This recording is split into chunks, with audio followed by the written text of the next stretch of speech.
بسم اللہ الرحمن الرحیم۔ شروع اللہ کے نام سے جو بڑا مہربان نہایت رحم والا ہے۔ اور اگر وہ ایمان لاتے اور پرہیزگاری کرتے تو اللہ کے ہاں بہت اچھا صلہ ملتا، اے کاش وہ اس سے واقف ہوتے۔ اے اہل ایمان، گفتگو کے وقت پیغمبر اللہ سے راعنا نہ کہا کرو، انظرنا کہا کرو اور خوب سن رکھو، اور کافروں کے لیے دکھ دینے والا عذاب ہے۔ اور جو لوگ کافر ہیں، اہل کتاب یا مشرک، وہ اس بات کو پسند نہیں کرتے کہ تم پر تمہارے پروردگار کی طرف سے خیر و برکت نازل ہو، اور اللہ تو جس کو چاہتا ہے اپنی رحمت کے ساتھ خاص کر لیتا ہے، اور اللہ بڑے فضل کا مالک ہے۔ ہم جس آیت کو منسوخ کر دیتے یا اسے فراموش کر دیتے ہیں تو اس سے بہتر یا ویسی ہی اور آیت بھیج دیتے ہیں۔ کیا تم نہیں جانتے کہ اللہ ہر بات پر قادر ہے؟ کیا تمہیں معلوم نہیں کہ آسمانوں اور زمین کی بادشاہت اللہ ہی کی ہے، اور اللہ کے سوا تمہارا کوئی دوست اور مددگار نہیں؟ کیا تم یہ چاہتے ہو کہ اپنے پیغمبر سے اسی طرح کے سوال کرو جس طرح کے سوال پہلے موسیٰ سے کیے گئے تھے؟ اور جس شخص نے ایمان چھوڑ کر اس کے بدلے کفر لیا، وہ سیدھے رستے سے بھٹک گیا۔ بہت سے اہل کتاب اپنے دل کی جلن سے یہ چاہتے ہیں کہ ایمان لا چکنے کے بعد تم کو پھر کافر بنا دیں، حالانکہ ان پر حق ظاہر ہو چکا ہے۔ تو تم معاف کر دو اور درگزر کرو یہاں تک کہ اللہ اپنا دوسرا حکم بھیجے۔ بے شک اللہ ہر بات پر قادر ہے۔ اور نماز ادا کرتے رہو اور زکوٰۃ دیتے رہو، اور جو بھلائی اپنے لیے آگے بھیج رکھو گے اس کو اللہ کے ہاں پالو گے۔ کچھ شک نہیں کہ اللہ تمہارے سب کاموں کو دیکھ رہا ہے۔ یہودی اور عیسائی کہتے ہیں کہ یہودیوں اور عیسائیوں کے سوا کوئی بہشت میں نہیں جانے کا۔ یہ ان لوگوں کے خیالات باطل ہیں۔ اے پیغمبر، ان سے کہہ دو کہ اگر سچے ہو تو دلیل پیش کرو۔ ہاں، جو شخص اللہ کے آگے گردن جھکا دے، یعنی ایمان لے آئے اور وہ نیکوکار بھی ہو، تو اس کا صلہ اس کے پروردگار کے پاس ہے، اور ایسے لوگوں کو قیامت کے دن نہ کسی طرح کا خوف ہوگا اور نہ وہ غمناک ہوں گے۔ اور یہودی کہتے ہیں کہ عیسائی رستے پر نہیں، اور عیسائی کہتے ہیں کہ یہودی رستے پر نہیں، حالانکہ وہ کتاب الہی پڑھتے ہیں۔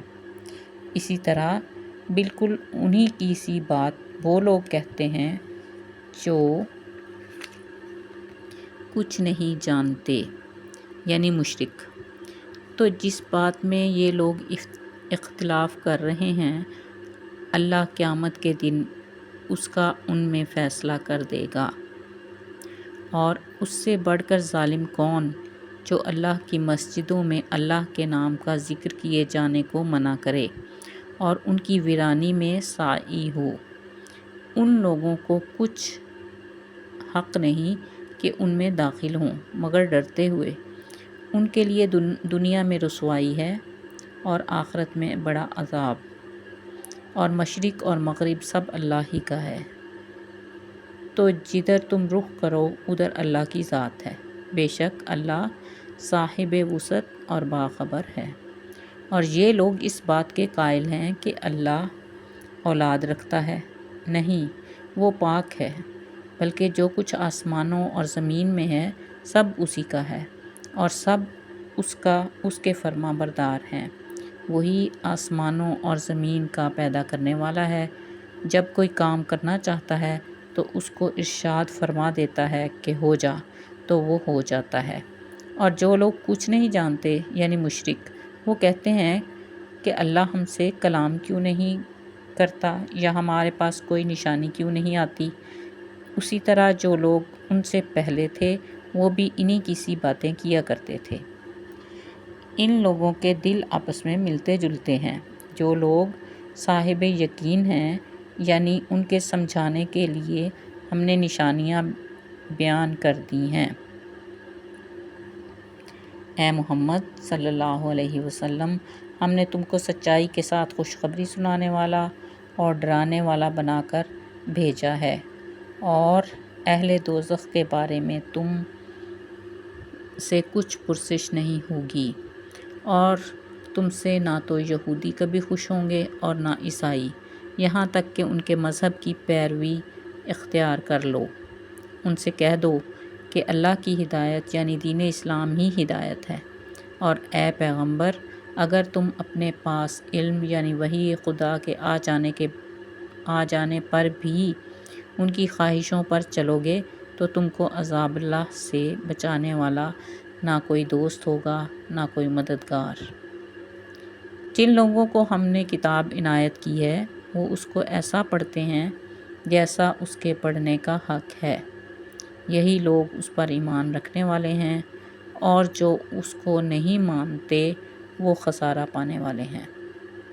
اے بنی اسرائیل، میرے وہ احسان یاد کرو جو میں نے تم پر کیے، اور یہ کہ میں نے تم کو اہل عالم پر فضیلت بخشی، اور اس دن سے ڈرو جب کوئی شخص کسی شخص کے کچھ کام نہ آئے، اور نہ اس سے بدلہ قبول کیا جائے، اور نہ اس کو کسی کی سفارش کچھ فائدہ دے، اور نہ لوگوں کو کسی اور طرح کی مدد مل سکے۔ اور جب پروردگار نے چند باتوں میں ابراہیم کی آزمائش کی تو وہ ان میں پورے اترے۔ اللہ نے کہا کہ میں تم کو لوگوں کا پیشوا بناؤں گا۔ انہوں نے کہا کہ پروردگار، میری اولاد میں سے بھی پیشوا بنائیو۔ اللہ نے فرمایا کہ ہمارا اقرار ظالموں کے لیے نہیں ہوا کرتا۔ اللہ نے فرمایا کہ ہمارا اقرار ظالموں کے لیے نہیں ہوا کرتا۔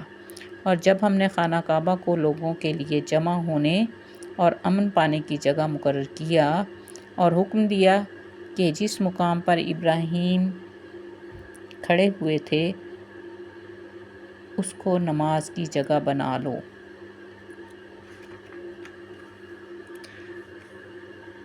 اور ابراہیم اور اسماعیل کو کہا کہ طواف کرنے والوں اور اعتکاف کرنے والوں اور رکوع کرنے والوں اور سجدہ کرنے والوں کے لیے میرے گھر کو پاک صاف رکھا کرو۔ اور جب ابراہیم نے دعا کی کہ اے پروردگار، اس جگہ کو امن کا شہر بنا، اور اس کے رہنے والوں میں سے جو اللہ پر اور روز آخرت پر ایمان لائے ان کے کھانے کو میوے عطا فرما، تو اللہ نے فرمایا کہ جو کافر ہوگا میں اس کو بھی کسی قدر متمتع کروں گا، مگر پھر اس کو عذاب دوزخ کے بھگتنے کے لیے ناچار کر دوں گا، اور وہ بری جگہ ہے۔ اور جب ابراہیم اور اسماعیل بیت اللہ کی بنیادیں اونچی کر رہے تھے تو دعا کیے جاتے تھے کہ اے ہمارے پروردگار، ہم سے یہ خدمت قبول فرما، بے شک تو سننے والا اور جاننے والا ہے۔ اے پروردگار، ہم کو اپنا فرمان بردار بنائے رکھیو، اور ہماری اولاد میں سے بھی ایک گروہ کو اپنا مطیع بناتے رہیو، اور پروردگار ہمیں ہمارے طریقے عبادت بتا، اور ہمارے حال پر رحم کے ساتھ توجہ فرما، بے شک تو توجہ فرمانے والا مہربان ہے۔ اے پروردگار، ان لوگوں میں انہی میں سے ایک پیغمبر مبعوث کیجیو جو ان کو تیری آیتیں پڑھ پڑھ کر سنایا کرے، اور کتاب اور دانائی سکھایا کرے، اور ان کے دلوں کو پاک صاف کیا کرے، بے شک تو غالب اور صاحب حکمت ہے۔